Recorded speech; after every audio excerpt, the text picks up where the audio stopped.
8.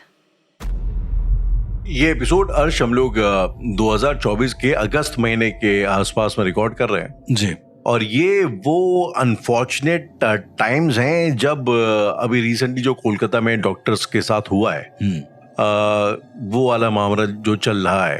And I mean before we begin with the episode ये हम लोग कुछ बातचीत करें, सबसे पहले तो इतनी बार ये चीजें होती हैं, बार बार ये चीजें होती हैं, बार बार हम लोग कैंडल मार्च निकालते हैं, जमाने भर के प्रोटेस्ट होते हैं, हंगामा होता है लोकसभा विधानसभा में, कुल मिला के कुछ होता नहीं इंडिया। मतलब निर्भया से लेके आज तक का कितने ही स्टूडेंट्स प्रोटेस्ट करने में लगे हैं और अब वहां पे हालात ऐसे हैं कि जो है सरकारी गुंडे आकर के वहां पे क्या कहते हैं सबूतों को मिटा रहे हैं और मतलब ये सब जो वहां की सरकार है खुद आके प्रोटेस्ट कर रही है जी। तो कुल मिला के हालांकि मैं उसकी बहुत ज्यादा पॉलिटिक्स में घुसना नहीं चाहता, लेकिन जब ये इस किस्म की हरकतें होती हैं तो मुझे ऐसा लगता है ना, समझ में आता है कि हमारे मुल्क में, हमारे देश में ये लड़कियों की इज्जत और उनकी जान की वैल्यू कितनी कम है, कितनी मतलब कम है। हाँ, मजाक में लोग मतलब बिना डर, कोई खौफ ही नहीं है। अभी आपको याद होगा कुछ साल भर पहले की बात है जब दिल्ली में ये गाजियाबाद में आई थिंक जब ये कांड हुआ था कि बीच रास्ते में उसने चाकू से गोद दिया था एक लड़की जी। और उसके बाद शान से आगे उसने मीडियम फोटो। तो मुझे समझ में नहीं आता यार कि जिन लोगों को मेरे हिसाब से बीच चौराहे पे सजा मिलनी चाहिए उनके हम कैंडल मार्च निकाल के खुश हैं, हम जो है इधर उधर सोशल मीडिया में स्टोरियां डाली, स्टेटस डाले और हम अपनी जिम्मेदारियों से खाली हो गए, फारिग हो गए, निकल लिए। तो ये बड़े अजीबोगरीब चीजें हैं एंड इट्स वेरी अनफॉर्चुनेट कि यू नो हमारे डॉक्टरों को, ऑन ड्यूटी डॉक्टर्स को ये सब झेलना पड़ता है। बिल्कुल। तो it's very unfortunate that phase. बहुत ज्यादा अजीब लगता है इन चीजों में। और सबसे अजीब सी बात यह है कि उसके ऊपर कुछ करने के बजाय सिर्फ यही होता है। और बहुत ज्यादा सोशल मीडिया एक तो ऐसी चीज बना दी गई जिससे आप पहले बहुत अच्छा भी कर सकते हैं और बहुत बुरा भी कर सकते हैं। तो 90% तो चीजें अजीब सोशल मीडिया से ही हो जाती हैं जहां तक मुझे लगता है। और अगर उस पर कुछ करना चाहिए तो करने के बजाय इंसान डिस्ट्रैक्ट अलग हो जाता है और बस वो सोचता है कि मेरा काम सिर्फ इतना है कि हम स्टोरी पोस्ट कर दें और इतना हमारा काम है और इतने में ही शायद हमने अपने हिस्से का एक्टिविज्म कर दिया, हमने स्टोरी डाल दी, हमारा काम खत्म। हाँ, उसका हम जो है सरकार गाली देंगे वो चलो ठीक जो भी है जी। बट द पॉइंट इज कि ये इतना यू नो कॉमन हो गया। मुझे एक चीज याद आ रही, ये वो टाइम है अर्श की जब मैं पुणे में हुआ करता था और पुणे में एक बड़ी मशहूर एक हॉस्पिटल है जिसका नाम है Yerwada mental hospital. Okay. Yerwada jail भी है, येरवाड़ा जेल भी है, मैं उसी पे आ रहा था। येरवाड़ा जेल भी है जहाँ पे संजय उबावा, संजय दत्त वगैरह और काफी बड़े नामी गनामी वहाँ पे अपराधी वगैरह बंद रहे हैं जी। तो येरवाड़ा मेंटल हॉस्पिटल भी उसी कैंपस के आसपास ही है, समझ लो जुड़ा ही हुआ एक तरीके से। अच्छा, मतलब दोनों का एक ही है वो ब्लॉक, सॉर्ट ऑफ जो ऐसा है, आसपास ही है। येरवाड़ा एक जगह है पुणे में जहाँ पे दोनों चीजें हैं। ओके। बहरहाल तो अब येरवाड़ा जो मेंटल हॉस्पिटल है, एक तो वैसे भी मेंटल हॉस्पिटल जो होते हैं वो हमेशा से ही पैरानॉर्मल रिसर्चर्स के बड़े ही फेवरेट टॉपिक रहते हैं, फेवरेट टॉपिक्स टाइप के रहते हैं। तो बस वैसे ही कुछ हाल येरवाड़ा मेंटल हॉस्पिटल का भी है। वहां पे भी जमाने भर की कहानियां उसके बारे में मशहूर है। मशहूर क्या है, अनफॉर्चुनेटली फैली हुई मार्केट में। एक कहानी तो है 2013। ओके। ये साल 2013 में ये दौर था जब मैं पुणे में था। अच्छा। ये उस टाइम पे ही हम लोगों ने सुना था ये। और कितना मतलब एक हुआ ये था कि एक मेंटल पेशेंट एक लड़की थी जिसकी उम्र मुश्किल से मतलब वो टोटली एडल्ट भी नहीं हुई थी। आप समझ लो 16, 17, 15 के आसपास की वो लड़की रही होगी। और मेंटल हॉस्पिटल के वार्ड्स के जो वो होते हैं डॉक्टर्स या वो जो वार्ड बॉय वगैरह होते हैं जी, तो 4 लोगों ने उस लड़की के साथ रेप किया। ओके। 4 लोगों ने उस लड़की के साथ रेप किया। उसके बाद वो सिलसिलेवार रेप करते ही गए, यू नो, रिपीटेड वो ऑफेंस होता रहा। इवेंचुअली कहते हैं कि उस लड़की ने एसिड पी करके अपनी जान ले ली। मतलब वो वैसे भी मेंटल उसकी पेशेंट थी, वायलेंट, उसके कभी कभार क्योटिक उसको दौरे पड़ते थे और इतना ज्यादा उसके बार हो गया था कि वो इवेंचुअली उसने जो है तेजाब पी करके अपनी जान दे दी। अब ये कुछ लोग जो बाद में जब केस चला तो बताया ये क्या कि अब क्योंकि उसकी मेंटल हालत खराब थी तो उसने वैसे ही पी लिया, इसका रेप से कोई लेना देना नहीं है। ये बात कभी बेसिकली ज्यादा प्रूव हो नहीं पाई कि उसका रेप हुआ था कि नहीं हुआ। सामने भी नहीं आ पाई होगी शायद उन थिंग्स। तो सामने आ गई थी, जो इनर सर्कल्स थे वहां पे तो ये बात लाइक सबको सर्वविदित थी। हर कोई जानता था कि ये फलाने वार्ड जो पेशेंट है इसके साथ कुछ वार्ड बॉय हैं जो गलत करते हैं। मार्केट में इतनी आई नहीं, जो इवेंचुअली फिर आ गई बाद में। और फिर जो है वो जो 4 जो लोग थे वो काफी क्राउड आउट के हत्थे चढ़े जी। तो मुद्दा यहाँ पे ये है कि उसके बाद से येरवाड़ा में, एक तो वैसे ही येरवाड़ा जो है अपनी पैरानॉर्मल हरकतों के लिए बड़ा मशहूर था। अच्छा, पहले से ही मशहूर पहले से मशहूर था। लोग वहाँ बताते हैं कि अक्सर जो है चेन्स की आवाजें आती हैं, चेन्स की, और एक जो इलेक्ट्रिक एक वो होता है ना, जो शॉक का जो आवाज होता है, शॉक की जो आवाज होती है, इलेक्ट्रिक टर्बुलेंस टाइप का जो होता है, वो वहां पे अक्सर होता रहता है। और वहां पे आवाजें आती हैं, वहां पे चिल्लाती हैं, पेशेंट्स वगैरह, उनके एको गूंजते हैं वहां पे। अच्छा, ये सब भी होता है। और उसके बाद जो है, ये जब उस लड़की ने तेजाब पिया था तो बहुत ज्यादा चिल्ला के तड़प के उसकी जान गई थी। ओके। तो उसका जो एको है, वहां के पेशेंट्स बताते हैं कि वो आज तक सुनाई देता है वहां पे। ओके। और जो मतलब ये हालात इस तरीके से हो गए थे कि वहां पे एसिड की बोतलें, जब वहां पे सफाई करने वाले आते थे तो कहीं जाके फूट जा रही हैं, कहीं कहीं एसिड गिरा, मतलब वो ऐसा लग रहा था कोई एसिड से खेल रहा है। तो इवेंचुअली वहां पे जो है एसिड वगैरह यूज करना बंद करवाया गया। तो इस किस्म की चीजें हैं जो मैंने सुनी है वहां के बारे में, सब होता था। तो कुल मिला के ये जो हॉस्पिटल्स और हॉस्पिटल्स के आसपास की जो हॉन्टेड कहानियां होती, मुझे लगता है अपने आप में बड़ी फैसिनेटिंग होती हैं दैट वे। और इंडिया में उसकी कोई कमी नहीं है सच। हाँ, मुझे भी ऐसा लगता है कि जैसे मैंने आपको पहले भी बताया कि शमशान उतना ज्यादा डरावना नहीं है जितना ज्यादा डरावना हॉस्पिटल है। ये बात, हाँ एग्जैक्टली, जो हम पहले भी कर चुके हैं। यस, मतलब अब लोगों को अजीब लगेगा कि वहां पर डॉक्टर रहते हैं, जान बचाने वाले रहते हैं, शमशान में तो कोई। अच्छा, मेरे पास एक मैसेज भी आया कि मतलब शमशान फिर हॉन्टेड क्यों नहीं है, वहां पर तो लोग जल जाते हैं और ऐसा होता है, भूत होते हैं वहां पर, लोग तांत्रिक क्रियाएं करते हैं। तो वही मैंने बोला कि मैं शमशान की बात कर रहा हूँ पर्टिकुलर, मैं नदी किनारे की बात नहीं कर रहा हूँ। हॉस्पिटल जो होता है वो एक्चुअली एक ऐसा प्लेस होता है राहुल, जहां पर एक इंसानी शरीर अपने आत्मा से अलग हो जाता है, मुझे ऐसा लगता है।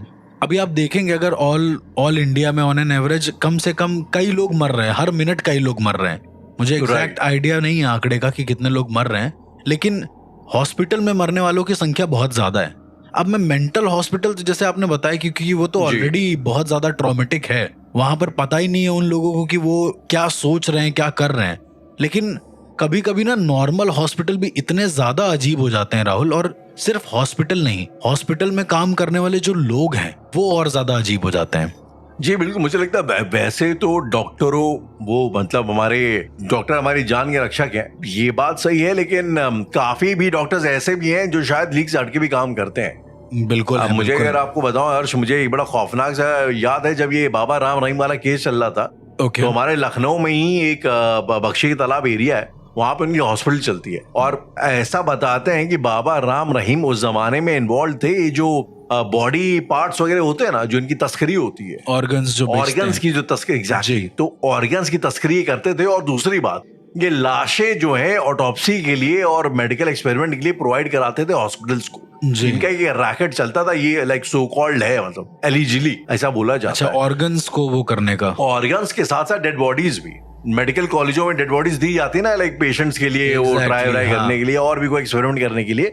तो इस काम में भी कहते हैं कि बाबा राम रहीम इन्वॉल्व थे। और वो हॉस्पिटल जो था जिसका मैं जिक्र कर रहा हूँ, बख्शी तालाब वाला, वहां पे बताते हैं कि राम रहीम का रैकेट चलता था। ये लाशों से भरी एम्बुलेंस यहाँ पे आके डिलीवरी हुआ करती थी हर महीने में। उस हॉस्पिटल में उन्होंने नहीं तो कम से कम 500-600 लाशें प्रोवाइड कराई हैं, ऐसा लोग बताते हैं। ये बहुत ज्यादा डरावना है, पता है, क्योंकि देखिए लोगों को नहीं पता है शायद, लेकिन इंसान की जो हड्डी होती है ना, वो भी एक किसी काम में आती है बहुत ज्यादा। लोग उसको भी बेचते हैं, उसके भी अपने कई सारे इम्पोर्ट एक्सपोर्ट चलते रहते हैं। मतलब ये तंत्र के पॉइंट ऑफ व्यू से आप बोल रहे हैं या वैसे? तंत्र के नहीं, ये नॉर्मल पॉइंट ऑफ व्यू से, इंसानी हड्डियों से जो प्रॉपर बोन मैरो होती है उससे, और अलग अलग हड्डियों से कुछ ना कुछ बनता है। ये बाहर आउट ऑफ इंडिया भी एक्सपोर्ट होते हैं। मैं आपको बता रहा हूँ कि ये छतरपुर की बात है, मध्य प्रदेश में। तो वहां पे, अब छतरपुर शायद एक अलग जिला लगने लगा है पूरा का पूरा, तो वहां पे ऐसा कहते हैं कि एक हॉस्पिटल था, और उस हॉस्पिटल में जो डॉक्टर था वो कहता था कि डेड बॉडी मतलब खत्म हो गई, पूरी तरीके से वेस्ट हो गई है बॉडी, उसकी बॉडी गल गई। कोई भी इंसान अगर उसके पास आता था सही कराने के लिए खुद को, तो अच्छा, एक तो ऑलरेडी वो मतलब सर्जिकल डॉक्टर था, तो वो ये कह देता था कि बॉडी जो है वो अभी नहीं मिल पाएगी आपको, वो बाद में मिलेगी। जो भी सपोज कोई ऑपरेशन करते समय मर गया, तो वो ये कहता था कि बॉडी आपको 2 दिन बाद मिलेगी। राइट, ये इसे जो लोग अभी सुन रहे हैं इसको मैं बताऊं कि ये हालांकि सुनने में बड़ा कैजुअल लग रहा है, लेकिन भारत के स्मॉल टाउन्स के जो हॉस्पिटल्स होते हैं प्राइवेट टाइप के, वहां पे ये बहुत ही मतलब चलता फिरता धंधा है, बहुत कॉमन है ये बहुत सब। कॉमन चीज है कि लाशें कई दिनों के बाद मिल रही हैं या लाशों के ऑर्गन्स गायब हैं, ये सब बहुत होता है। तो मैं आपको वही बता रहा हूँ। तो फिर बाद में ये पता चला कि ये जो डॉक्टर था ये क्या काम करता था कि जब कोई मर जाता था तो उसकी बॉडी रिप्लेस कर देता था किसी और बॉडी से। अब वो ये क्यों करता था ये नहीं पता, और जो मुंह है उसको प्रॉपर मतलब इस तरीके से उसका पोस्टमार्टम करता था कि इंसान का चेहरा ना समझ में आए, चेहरे को पूरी तरीके से बेकार कर देता था। तो करीबन देखो, अगर राहुल ये चीज एक बॉडी के साथ हो तो समझ में आता है, दो के साथ हो, लेकिन वहां पर महीने दर महीने ऐसा होने लगा। तो इंसानों ने भी ये सवाल उठाने शुरू कर दिए कि आखिरकार आप जिसकी बॉडी दे रहे हो, लेट सपोज मेरे घर का कोई परिजन है, आप उसकी बॉडी दे रहे हो तो मुझे उसका चेहरा क्यों नहीं समझ में आ रहा है भाई? इस हद तक खराब हो जाता था कि आप पहचान में नहीं आता तुम। हाँ, वो डॉक्टर ये कहता था कि उसकी बॉडी ऐसे डिकम्पोज कर गई है आउट ऑफ नोवेयर। ओके। अब पोस्टमार्टम के बाद बॉडी डिकम्पोज होने का कोई सवाल नहीं है ना, क्योंकि आप उसके अंदर वो भर देते हो, सारा घास फूस और रुई वगैरह भर दिया जाता है जब पोस्टमार्टम हो जाता है। आप उसको वैसे उसको रखा भी तो फ्रीजर वगैरह में जाता है, फ्रीजर वगैरह में। लेकिन जब बॉडी आती थी घर पे तो बड़ी एकदम पहचान में नहीं आती। होता है ना कि पोस्टमार्टम के बाद एक बार बॉडी को घर पे लाया जाता है और मतलब जलाने या जो भी आप संस्कार कर रहे हो उसका, तो कोई भी घर वाला पहचान नहीं पा रहा था। ऐसा 1 साल तक चला है वहां कंटिन्यू। और वो जो डॉक्टर था वो एकदम मतलब, मैं आपको बता रहा हूँ, देखो राहुल, कुछ लोग ऐसे होते हैं ना जो देखने से ही अजीब पैरानॉर्मल लगते हैं। ये आपने पता नहीं नोटिस किया है कि नहीं, कुछ लोगों का चेहरा ही अजीब होता है। मैं किसी की बॉडी शेमिंग नहीं कर रहा हूँ, पर जी उस डॉक्टर का चेहरा भी बड़ा अजीब सा था, लंबा सा चेहरा, गाल धंसे हुए, आंखें बड़ी बड़ी। तो वो अलग ही स्कूबी डू टाइप वाला विलन लगता था, ठीक है। तो इस तरह से लोगों का कहना था कि वो किसी ऑकल्ट वगैरह में बहुत ज्यादा था, लोगों का मानना था, पर ऐसा था नहीं। फिर उसके बाद जो है उस डॉक्टर को रंगे हाथों पकड़ा गया। वहां पर एक नए डॉक्टर आए और उस पूरे हॉस्पिटल के इंचार्ज आए एक नए। तो उन्होंने क्या काम करा कि उन्होंने इस डॉक्टर को पकड़ा। ये क्या काम करता था, ऑपरेशन के दौरान चलती फिरती किडनी को, मतलब जो अच्छी वर्किंग किडनी है और उसके जो भी ऑर्गन्स हैं उन सबको निकाल लेता था ये बॉडी के अंदर से। ओके। आउट ऑफ नोवेयर, मतलब इंसान अच्छा खासा गया है, उसको कोई भी दिक्कत नहीं है उसकी बॉडी में, बस हल्का सा फेंट हुआ या कुछ ऐसा हुआ, उतने में मार डाला उसको। और बताते हैं कि बड़ी बेरहमी से काटता था। मतलब जो इंचार्ज था वो थोड़ा दिमागी था, तो वो ऐसा मतलब जो वर्कर नहीं होते हैं जो अंदर आईसीयू के अंदर बैठे रहते हैं, तो ये वो बन के चला गया। और उसने देखा कि उस डॉक्टर ने कुछ हाथ जोड़ा, अपना वो सर्जिकल ब्लेड पकड़ा और हाथ जोड़ा, ऊपर देखा जैसे किसी को प्रे कर रहा हो, और उसके बाद उस इंसान को प्रॉपर जिंदा मार डाला, यानी शीशा देके उसको बेहोश कर दिया। और फिर पूरा उसको काट के उसके सारी ऑर्गन निकाल के जैसे भी करके उसने निकाल दिया और बोला इसका मुंह खराब कर दो, आउट ऑफ नोवेयर। ये मतलब बड़ा अजीब सा किलिंग का केस है उसका। अब हम आपको ये भी बताएंगे करता क्यों था। तो ये सब हुआ, फिर ये पकड़ा गया डॉक्टर। जब ये पकड़ा गया वहां के अपने लोकल पुलिस से, तो इसने ये बोला कि मतलब अच्छा, ये मीडिया में नहीं आया क्योंकि वो फिर हॉस्पिटल परमानेंट बंद हो जाता, वो एक ही हॉस्पिटल था उस पूरे गांव में। राइट। तो उसने ये बयान दिया अपना कि पेशेंट में मुझको डेविल दिखता है। ओके। अब ये बड़ा अजीब था, ये साइको का केस था, मुझे ऐसा लगता है। इसके पीछे कुछ ऐसा रीजन नहीं था ना, sounding more like a psycho. मुझे भी नहीं लग रहा कि इसके पीछे कोई ऐसा तंत्र का रीजन होगा, पर उसका ये कहना था कि यदि मैं ऐसा करूंगा, इसके जो ऑर्गन है, अच्छा ये ऑर्गन इकट्ठे कर रहा था राहुल, लोगों को लग रहा था ये रैकेट चला रहा है, ये अपने घर में इकट्ठा कर रहा था। घर में इकट्ठा कर रहा था? हाँ, वो कौन सा एसिड होता है जिसके अंदर वो डाल देते हैं तो प्रिजर्व रहता है? Sulphuric acid. हाँ, कुछ तो ऐसा होता है, तो उसमें वो प्रिजर्व रखता है। तो अपने घर में अंडरग्राउंड में एक ऐसा करके पूरा उसने दराज बना रखी थी जिसमें सारी चीजें सेव कर रखी थी उसने, सभी के ऑर्गन्स। ओके। और बीच में एक ऐसा गोला टाइप का बना के उसमें अपना कुछ करता था। तो ये कह रहा था कि अगर मैं ऐसा करूंगा तो मेरे जो देव हैं वो आ जाएंगे धरती पे। तो लोगों ने पूछा किसको बुला रहे हो तुम, ब्रह्मा विष्णु महेश, किसको बुला रहे हो? तो उसने बड़ा अजीब सा नाम लिया। उसने बोला कि मैं असुरों को बुला रहा हूँ धरती पे। असुरों को बुला रहा हूँ? ये सुनने में पागलपन था। वो आज भी है राहुल, वो डॉक्टर मरा नहीं है, वो आज भी ऑपरेट कर रहा है। नहीं ऑपरेट नहीं कर रहा है, वो जेल में है। उसको आज भी एक ताउम्र, मतलब उसको सजा हो गई है, लेकिन उसका आज भी ये कहना है कि वो जो है असुरों को बुला रहा है आउट ऑफ नोवेयर। और पूर्णमासी के दिन या अमावस्या के दिन ये क्या काम करता है कि दीवार पकड़ के खड़ा हो जाता है। एक तो जेल की सलाखें होती है राहुल, और एक पीछे जो दीवार होती है जिसके ऊपर कुछ नहीं होता है, ये उसको पकड़ के खड़ा हो जाता है और कोई मंत्र बोलता है।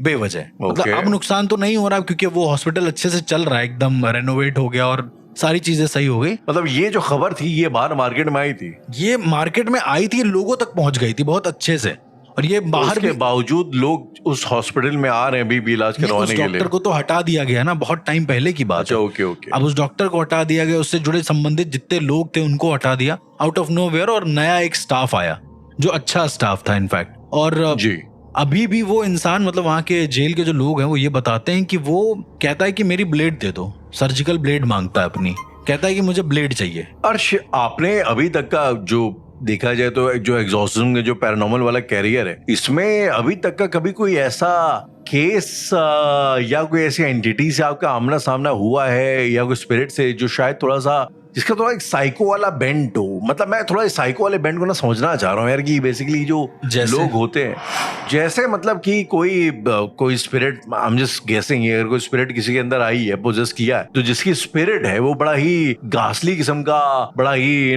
साइको। अब जैसे मैं आपको एग्जांपल दूं, मुझे याद है एक जी युगांडा के एक जमाने में एक डिक्टेटर हुआ करते थे, ईदी अमीन, शायद आपने नाम सुना जी। होगा उनके, ईदी अमीन। तो ईदी अमीन जो है वो क्या करते थे कि ये बड़ी हफगानी सुनी बॉडी थी, वो 6 साढ़े 7 फीट का जानवर था वो, और वो अपने जो पॉलिटिकल ओपोनेंट्स होते थे उनको मार करके उनके बॉडी पार्ट्स को काट करके घर में फ्रीजर में रखता था और वंस इन अ वाइल उनको खाया करता था। ही वाज अ कैनिबल, ऐसा लोग बोलते हैं। ओके। उसने खुद भी एक आध बार क्लेम किया हुआ है मजाक मजाक में। तो ऐसा वो करता था क्योंकि उसका ये मानना था कि ऐसा करने से उसकी जो प्रतिद्वंदी की, ओपोनेंट की जो ताकत है उसके अंदर आ रही है, ये अफ्रीकन एक बिलीफ है। अरे तो ये वो किया करते थे, तो वो बड़ा अजीब सा बेंट था, प्रेसिडेंट भी थे युगांडा के। तो मैं ये थोड़ा ना ये साइको बेंट ऑफ माइंड को थोड़ा समझना चाह रहा हूँ कि यार ये बेसिकली क्या, कैसे, मतलब इनका क्या, इनके वो रहते हैं, फेटिश क्या होती है इन लोगों मतलब की? मुझे ऐसा लगता है कि साइको वाले ऐसी आत्माएं तो बहुत सारी हैं, मतलब जो साइको आत्माएं नहीं होती, आत्माएं वैसी होती हैं, लेकिन वो अपना एक नेचर दिखाती हैं ताकि वो बता मैं सकें उसी कि वो नेचर कौन की है। बात करूंगी, वही वो तो नेचर के दिखाया हो तो। हाँ राहुल, ऐसे कई सारे, एक लड़की का केस था, वो मतलब उसके अंदर उसी के भाई की आत्मा आ गई थी, और वो उसका भाई जो था वो मेंटली इल था पूरी तरीके से। ओके। वो कहो मतलब वॉशरूम गया है तो अपना ही मलमूत्र खाए जा रहा है, वो मतलब ऐसा था, वो बहुत ज्यादा पागल था। उसको घर वालों ने मतलब इतना कर रखा था कि अच्छा, उसके ऊपर कुछ सुपरनैचुरल नहीं था बाय द वे, उसके भाई के ऊपर। ये बड़ा इंटरेस्टिंग है कि उसके भाई को कई जगह दिखाया गया मेंटल असाइलम में, लेकिन मेंटल असाइलम में डालने का मतलब जानते हैं क्या राहुल, कि तुम्हें जी। आजीवन उससे मिलने को नहीं मिलेगा जब तक वो सही नहीं हो पाएगा। और उनके माँ बाप का Right. सिनेरियो ये है कि वो उसको बहुत मानते थे अपने बच्चे को, लेकिन एक दिन बहुत ज्यादा, जैसे होता है ना कि घर वाले बहुत परेशान हो जाते हैं, तो उनके घर वालों ने ये सोचा कि इसके मतलब ये जो बच्चा है, किसी ने सलाह दी कि इसको मर्सी डेथ दे दो, आराम से, मतलब इसको मार डालो, Okay. इसको सुकून की नींद दे दो, क्योंकि पागल खाने जाएगा तो वहां इसको टॉर्चर किया जाएगा, गलत बहुत ज्यादा मारेगा। चीजें होंगी।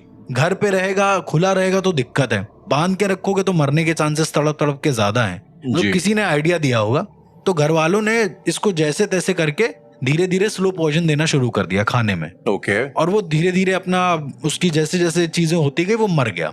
ये मर्सी डेथ में धीरे धीरे करके मारते हैं, एक ही बार में मार नहीं, देते हैं? मर्सी डेथ तो जो डॉक्टर देते हैं ना, वो तो आई थिंक मुझे एक बार में वो तो होता है, एक ही वो बार में इंजेक्शन होता है। लगाते हैं और उसका नाम होता है इंजेक्शन का, मुझे एग्जैक्ट याद नहीं है इंजेक्शन का नाम तो ऑब्वियसली वो तो वेरी करता है कंट्री कंट्री के हिसाब से, जी। बट लाइक वो ऐसा स्लो, मतलब ऐसा नहीं मारता ना कि कभी नहीं, डेली थोड़ा मर्सी थोड़ा डेथ में देकर। आपको बस वो तो आप एक ही बेहोश बार हो का गए, होता हाँ है। आप बेहोश हो गए, आपको एक ही बार वो इंजेक्शन दिया जाएगा।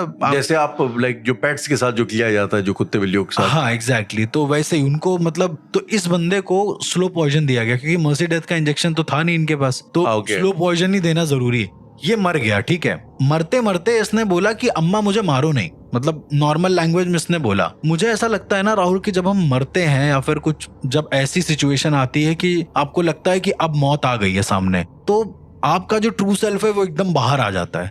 ऐसा लगता है कि उस समय आप इतने अवेयर हो जाते हो कि आपको पता रहता है कि आप क्या हो, जहां तक मुझे लगता है। क्योंकि कई सारे ऐसे जो केसेस हैं पैरानॉर्मल के जो मैंने देखे हैं, जहां पर मौत से पहले इंसान एकदम होश में आ गया है, उसने अपने परिजनों से बात करी और उसके बाद वो मर गया है। ओके। ये बड़ा सुनने में थोड़ा अजीब है, लेकिन है ऐसा, ये सच्चाई है कि जब मौत से कुछ समय पहले जब हमारी वही जिंदगी आ रही होती है, जी। तो उस समय कोई भी चीज हमें ओवर पावर नहीं कर पाती है। उस समय में सब Right. पता होता है कि हम कौन है, हम कहाँ से आए हैं, क्या कर रहे थे, और सारा बचपन, हर एक चीज। तो शायद उस जो लड़का था जो पागल था, उसके साथ भी शायद यही हो रहा हो, और उसके बाद वो मर गया। उसे घर वालों ने बोला कि पागल था, उसने जहर खा लिया या समथिंग लाइक दैट, राइट। ऐसा बोल के उसको जला दिया गया। अंतिम संस्कार हो गया उसका, और उसके ठीक 1 साल बाद, अच्छा ये अपने बर्थडे के 2 दिन पहले मरा है। अच्छा, जब उसका जन्मदिन था उसके 2 दिन पहले मरा है। तो उसके ठीक 1 साल बाद जो लड़की थी वो पोजेस हुई अपने भाई के बर्थडे वाले दिन, 1 साल 2 दिन के बाद। ओके। और पोजेस कैसे हुई कि भाई का बर्थडे था, नॉर्मल ऐसे उसकी फोटो पे दिखाया जा रहा था, ये गई है वॉशरूम और वहां पर जाके अपना ही मल पीने लगी। बड़ा अजीब सा सीन था उसके साथ।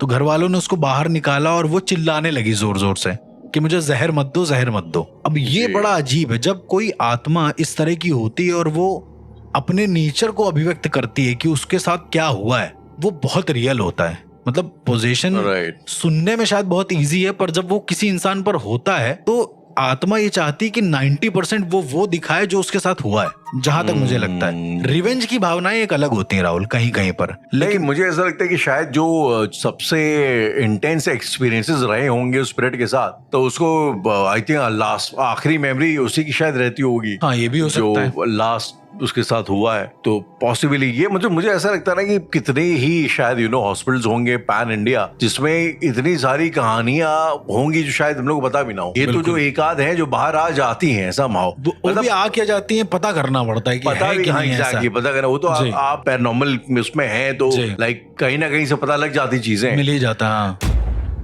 तो वो वाली चीजें। और बाकी कितनी ऐसी कहानियां होंगी। अब यहाँ पे किसी डॉक्टर को या किसी मेडिकल इंस्टीट्यूट को ब्लेम करने वाली बात नहीं, लेकिन जहाँ पे अच्छे ही लोग हैं तो बुरे लोग भी हैं ही हैं। अनफॉर्चुनेट रियलिटी है ये। बिल्कुल। और हॉस्पिटल्स में भी इस तरह के काम होते हैं, धंधे सारे रहेगा हमेशा। हाँ, छोटे लेवल पे लोग दवाई की धांधली ये सब तो करते रहते हैं। जो लोग बड़े लेवल में जाते होंगे वहाँ पे वो ब्लड का भी करते ही होंगे, ब्लड डोनेशन में ऑर्गन्स का भी करते होंगे, ब्लड का भी करते होंगे, इधर उधर कर देना। तो ये सब धंधे मुझे याद है जब ये कोरोना वाला टाइम चल रहा था, जब इतने सारे पेशेंट्स थे, तब धांधली अपने चरम पे थी। तब आप किसी से कोई ब्लड मांग लीजिए, उसमें लोग ताबड़तोड़ उसमें, अरे आप ऑक्सीजन मांगने के लिए कितना ज्यादा ऑक्सीजन के लिए तो मरे ही हुए थे लोग जी। अगर ब्लड ट्रांसफ्यूजन के लिए मांग ले तो ब्लड के दाम अलग उसमें चल रहे थे। नॉर्मली ब्लड एक्सचेंज होता है वहां पे। भाई मैंने देखा अपनी आंख के सामने कि प्लाज्मा बिक रहा है, ब्लड बिक रहा है, वो भी हजारों लाखों में। तो यार अब ये बड़ी अनफॉर्चुनेट सैड रियलिटी है, बट है। मतलब मैं आपको बताऊं, ये कोविड का ही एक एक्सपीरियंस था और बड़ा अजीब था, डॉक्टर्स को ही लेके था। मैं इससे डिस्करेज नहीं कर रहा हूं कि डॉक्टर अजीब है, पर कुछ होते हैं जो बहुत ही ज्यादा अजीब होते हैं। तो मेरा जो दोस्त था उसकी मम्मी की हुई डेथ, मतलब डेथ क्या, कोविड में उनको आया, कोई दिक्कत हुई, वो फेंटेंट हो गई, कुछ तो हुआ होगा जी। तो ये लेके गया और ऑक्सीजन वगैरह की कमी हो रखी होगी। तो डॉक्टर ने बोला कि ऑक्सीजन नहीं है अभी, जैसे तैसे उसने अरेंज करा, ये सारी चीजें करा। तो अंदर गया होगा डॉक्टर लेके और बोला कि तुम्हारी मम्मी मतलब मर चुकी हैं, नहीं रही हैं, मतलब खत्म हो गई, ऐसा करके। तो अच्छा, इसको डर था नहीं कोविड का कि कोविड है कि नहीं है, तो ये अंदर घुस गया, मतलब मम्मी को लेके। कुछ लोग होता ना कि परिवार को छोड़े जा रहे थे, मैंने देखा है अपनी आंखों से कि मतलब शमशान के बाहर लोग अपने ही मतलब घर वालों को छोड़ के चले जा रहे हैं। तो वो लड़का गया अंदर और देखा, उसने अपना चेक वेक किया मम्मी की नफ्स, वो जिंदा थी राहुल, वो मरी नहीं थी। ओके। अब ये सोचने वाली बात है कि वो मरी, डॉक्टर ने मरा घोषित कर दिया। ऐसा हो सके, मैंने सुना है ऐसा हो सकता है। I can believe in that. ठीक है, तो मतलब उसने पूछा कि आप करने क्या वाले थे मम्मी के साथ, फिर ये बताओ। क्योंकि उस समय तो राहुल, क्योंकि अभी क्या है, अभी आप देखो तो थोड़ा लाश को इधर उधर भेजना या ऑर्गन्स निकालना थोड़ा मुश्किल है, क्योंकि अभी थोड़ा सरकार हमारी सही हो गई है। लेकिन उस समय पे क्या सरकार करती, क्योंकि कोविड है, डॉक्टर ने डिक्लेयर कर दिया कि वो मर गई है। तो बाद में पता चला कि वहां पर ऑर्गन्स की तस्करी होती थी, उस हॉस्पिटल में भेजा जाता था। जो पेशेंट है कोविड के टाइम पे बहुत सारे निकाल कर भेजे गए हैं आउट ऑफ नोवेयर। राइट। और फिर वो अपनी मम्मी को वहां से लेकर गया, भगवान जाने अभी उसकी मम्मी एकदम ठीक है, कोई दिक्कत नहीं। Nice, good to know that. ये बड़ा अजीब था। बड़े मतलब काफी वियर्ड से इंसिडेंट्स हैं। अभी एक में हॉस्पिटल मुझे याद है, अर्श मैं बताऊं आपको, ये बैंगलोर का एक हॉस्पिटल है, विक्टोरिया हॉस्पिटल। अगर आपने शायद नाम सुना हो तो विक्टोरिया बहुत ही पुराना हॉस्पिटल है वहाँ पे, like more than a century old. और वहां पे बड़े एक अजीब सा एक किस्सा है, थोड़ा फनी भी है। तो वहां पे लोग बताते हैं कि एक स्पिरिट है जो मतलब एक औरत की स्पिरिट है जो हॉन्ट करती है उस हॉस्पिटल को। और उसके बारे में खास बात ये कि वो हॉस्पिटल के बाहर जो लाइन से पेड़ लगे हैं पाम के, उनपे आके टिकती है। मतलब मतलब वहाँ पे जो पेड़ वेड़ लगे हुए हैं कैंपस के अंदर, तो वो पेड़ों पे रहती है वहाँ पे उसके। और कभी कभार रात के टाइम पे हॉस्पिटल के अंदर जो है चहलकदमी करती है, रात में जो है पेशेंट्स के खिड़की से झांक लेती है। और उसके बारे में कहते हैं एक चीज बड़ी अजीब वियर्ड है। अच्छा, उसकी थ्योरी ये है, जो कहावत है कि जो ये पेशेंट थी बड़ी गरीब पेशेंट थी और इवेंचुअली इसकी कभी मौत हो गई होगी, तो एक आध दिन तक का डॉक्टर्स ने इसकी लाश को रिलीव किया ही नहीं। ओके। ताकि इनको डेथ सर्टिफिकेट वगैरह वो सब ना देना पड़े, ये ना बताना पड़े। तो इसके जो घर वाले खाना लेके आते थे ये रख लेते थे कि इन खाना भी तुम यहाँ रख दो, अभी वो सो रही है, जब जाग जाएंगे खिला देंगे। ओके। जबकि वो मर चुकी थी। अब ये एक आध दिन चला, उसके बाद फिर फाइनली उसको उन्होंने रिवील किया। तो ये एक आध दिन खाना लाना और मना करने वाला सीन चलता रहा। तो अब जो कहते हैं जो स्पिरिट है वो उस औरत की, वो स्पिरिट हमेशा भूखी स्पिरिट है। तो वो विजिटर जो आते हैं वहां पे उनका खाना चुरा लेती है। अच्छा, चुराती है, खाना चुरा लेती है खाना। आप ऐसा वहां पे होता है कि आप खाना लेके गए किसी पेशेंट के लिए, रखा हुआ है, बैठे बैठे खाना मुश्किल से ताजा लेके आया, 15 मिनट सड़ गया। जब तक आपने ढक्कन खोला अंदर सब कुछ सड़ चुका है, बेकार हो चुका। तो ये मतलब बड़ा मैंने वहाँ पे अजीबो गरीब सा एक मैंने इंसिडेंट सुना, विच मुझे लगा काफी रियल भी है दैट वेज देखा जाए तो। कानपुर में वो है उर्सला हॉर्समैन करके एक मतलब हॉस्पिटल है, हैलेट बोलते हैं उसको, बहुत बहुत फेमस है। ठीक है। तो बहुत अच्छे अच्छे डॉक्टर, एशिया के बहुत बढ़िया बढ़िया डॉक्टर्स हैं वहाँ पे। लेकिन बड़ा बिजार माहौल है बाहर का, मतलब क्योंकि 1 रुपए में पर्चा बनता है, फिर उसके बाद डॉक्टर देखते हैं वहाँ पे सरकारी टाइप वाला पूरा। तो वहाँ पर ऐसा कहते हैं कि एक बूढ़ा आदमी है जो बैठा रहता है, जो तुमको रास्ता बताता है। दिन के टाइम की बात है राहुल, ये रात के टाइम की बात नहीं है। और बड़ा अजीब है, यदि तुम उसके किसी ऐसे सेक्शन में चले जाओगे जहाँ उसकी डेथ हुई है, पता नहीं कुछ तो है, मैंने कभी नोटिस नहीं किया जाके, लेकिन मैंने लोगों से बहुत सुना है कि सबको बताया और सभी को उसका हुलिया पता है। मतलब लोग किसी ऐसे सेक्शन में जाते हैं जहाँ पे चीरघर वगैरह बना हुआ है, अगर वो किसी तरह पहुंच गए तो कहता है बेटा यहाँ से सीधे जाओ, इसे मुड़ जाना, वहीं पर्चा बनता है। ये बताता है वो बूढ़ा, सोचो। और ये क्यों है, उसके पीछे बैक स्टोरी बड़ी इंटरेस्टिंग है कि वो बूढ़ा ढूंढते ढूंढते मर गया कि पर्चा बनता कहाँ पे है। वो लाइन में खड़े खड़े मर गया, बताओ यार। ऐसा करके उसको शायद किसी को दिखाना होगा। तो इस तरह की न जाने हजारों कहानियां मौजूद हैं जो शायद डॉक्टर्स, पेशेंट्स और न जाने कितने ही मेडिकल चीजों को लेकर आसपास उनके घिरी हुई हैं।